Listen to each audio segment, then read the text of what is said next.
Olá pessoal, eu sou Arthur Espíndola do Blender Effects e vou mostrar para vocês agora as ferramentas aditivas. Para mostrar as ferramentas aditivas, a gente vai entrar aqui agora no modo de edição. Ferramentas aditivas não necessariamente acrescentam um objeto inteiro como esse aqui, né? Então eu vou simplesmente dentro do modo de edição mostrar algumas dessas ferramentas para vocês, daqui até o Duplicate, que são as ferramentas mais básicas. Essas duas eu vou deixar para um próximo vídeo. E eu vou começar, inclusive, um pouquinho fora de ordem, porque para chegar nessa eu tenho que passar por essa. Então, eu vou primeiro com o Subdivide e observem. O Subdivide aqui embaixo está com nível 1. Então, nível não, né? Número de cortes 1. À medida que eu amplio esse número, eu acrescento mais cortes aqui, tanto na horizontal quanto na vertical eu tenho um corte. Quando eu coloco 3 cortes, eu tenho 3 na horizontal, 3 na vertical.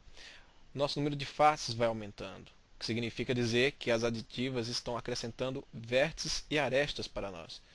Anteriormente, nós tínhamos apenas uma face, 4 arestas e 4 vértices. Na hora que eu subdivido isso, eu posso também acionar através do atalho W, que aciona o menu Specials. Eu tenho aqui e acrescento o mesmo número de que eu quiser. Observem agora que eu tenho 121 faces, 264 arestas e 144 vértices. Ok, como eu falei, eu precisava do Subdivide para mostrar o Extrude, que se subdivide em região e individual. A questão de subdivisão era para gerar essas faces para mim. Quando eu clico em Extrude região, observem, eu posso puxar a geometria desta forma que vocês estão verificando aqui. Eu também posso fazer a mesmíssima coisa acionando pelo atalho que é a primeira letra do comando, ou seja, a letra E. Então, acionei o E e puxei. Esse é o Extrude região. Observem agora que existe também o Extrude Individual. Observem. Parece que é exatamente a mesma coisa, só que não é.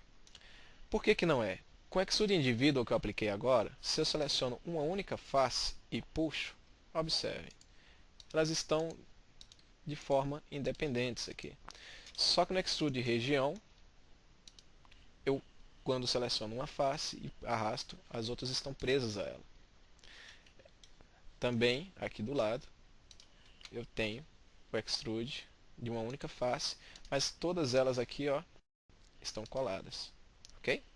Então, primeira ferramenta e segunda ferramenta mostradas para vocês. Vou mostrar agora também o Loop Cut. Nós já vimos Extrude Região, Individual, Subdivide, agora o Loop Cut. Ok.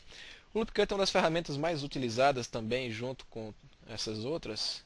E ele é muito famoso porque ajuda a nós criarmos cortes. Ele gera um corte em loop de geometria. Ok? Quando eu clico sobre ele e aproximo o mouse das extensões das faces, eu posiciono o corte onde eu quero. O primeiro clique que eu dou vai dizer onde vai ficar esse corte.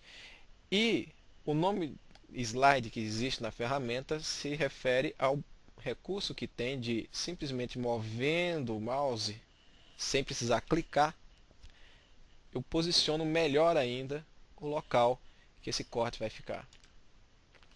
Só que o Loop Cut não se resume apenas a isso. Se eu aciono através do nosso atalho, que é o Ctrl R, observem, eu posso fazer o mesmo recurso, mas eu ainda tenho a possibilidade de, rodando o screw para frente, acrescentar o número de cortes que eu quero realizar. Observem. Posso acrescentar o número de cortes que eu achar que é necessário.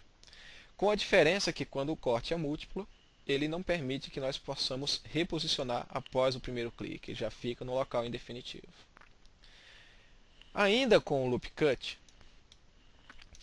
existe a possibilidade de a gente fazer um corte matematicamente preciso. Ou seja, eu não preciso me preocupar onde estou posicionando, sim, ele vai posicionar para que nós tenhamos a exatidão matemática que nós desejarmos. Como é que funciona isso? Eu já dei o primeiro clique, eu poderia agora reposicionar e dar o segundo clique. Mas ao invés de fazer isso, eu posso, por exemplo, apertar a tecla 0 no teclado numérico e ele fica exatamente na metade da minha face que vai daqui até aqui. Se eu quiser porventura 0.5 deste lado ou deste outro, já digitei o 0, eu posso apertar o ponto, que seria correspondente à nossa vírgula, e 5. Ele vai exatamente para a metade do lado direito. Se porventura eu quisesse do outro lado, eu ainda não apertei Enter, então ele ainda está configurável, eu posso apertar Backspace, Backspace, Backspace, digitar menos no teclado numérico, ponto 5. Agora é um valor negativo, ou seja, para cá foi positivo, para cá foi negativo. Agora que eu estou no lugar que eu desejo, eu posso apertar Enter. E aí sim, o corte já está definido. A última ferramenta que eu quero mostrar para vocês, ela funciona tanto no modo de objeto quanto no modo de edição. Observem. O recurso para a gente é esse aqui, Duplicate Objects. Aqui, no modo de objeto, o nome dela é Duplicate Objects. E eu simplesmente, clicando sobre ela, eu crio uma cópia exata do objeto que estava selecionado. Dentro do modo de edição, ela funciona exatamente da mesma forma e também com o mesmo atalho. Só que eu não mostrei o atalho no modo de objeto, então Shift D, que é o nosso atalho, e aqui está a nossa cópia. No modo de edição, funciona da mesmíssima forma. Entrei no modo de edição, selecionei aqui nossas geometrias e Shift D acrescentou. A única diferença que existe com essa ferramenta é que dentro do modo de edição, a geometria que foi duplicada passa a ser do mesmo objeto. Observem, quando eu volto para o modo de objeto, eu tenho apenas um ponto pivô que está ali no centro. Observe aqui na visão de topo, que é mais fácil de perceber, eu só tenho um ponto de rotação e não dois. Quando eu duplico aqui no modo de objeto, eu tenho dois pontos. Eu tenho esse ponto laranja aqui, que é o nosso ponto pivô deste objeto, e esse nosso ponto laranja aqui, que é o nosso ponto pivô desse segundo objeto. Ok, com isso nós terminamos as ferramentas aditivas e a gente se encontra no próximo vídeo.